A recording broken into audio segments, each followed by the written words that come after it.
আসসালামু আলাইকুম। সবাই কেমন আছেন? পবিত্র আল কোরআনের আলোকে দৃঢ় ঈমান বা বিশ্বাস সিরিজের তৃতীয় পর্ব। ইতিপূর্বে দুটি পর্বে আমি কিছু বিষয় উল্লেখ করেছি।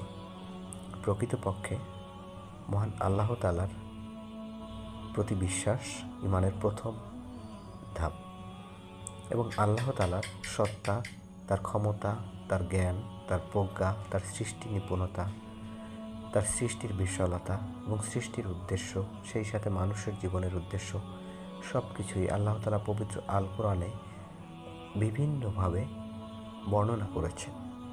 এবার এই সকল বিষয়ের প্রতি আপনি দৃঢ় বিশ্বাস স্থাপন করা আপনার জন্য প্রথম কাজ।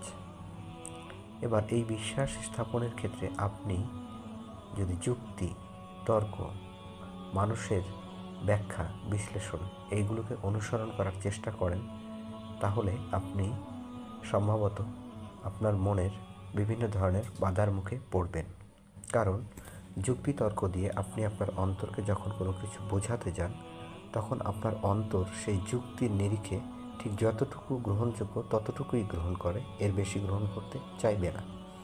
কিন্তু আল্লাহ তাআলার যে সত্তা, তার যে জ্ঞান, তার শ্রেষ্ঠত্ব, তার ক্ষমতা, এর ব্যাখ্যা আসলে মানুষের জ্ঞানের বাইরে। কেননা মানুষ হিসাবে আমরা এই পৃথিবীতে প্রত্যেকটি জিনিসকে কার্যকরণ বা বাস্তবতার নিরিখে বিচার করতে অভ্যস্ত। কিন্তু আল্লাহ তাআলার ক্ষমতা বা বৈশিষ্ট্য এগুলো কি আমাদের বাস্তবতার নিরিখে বিচার করা সম্ভব?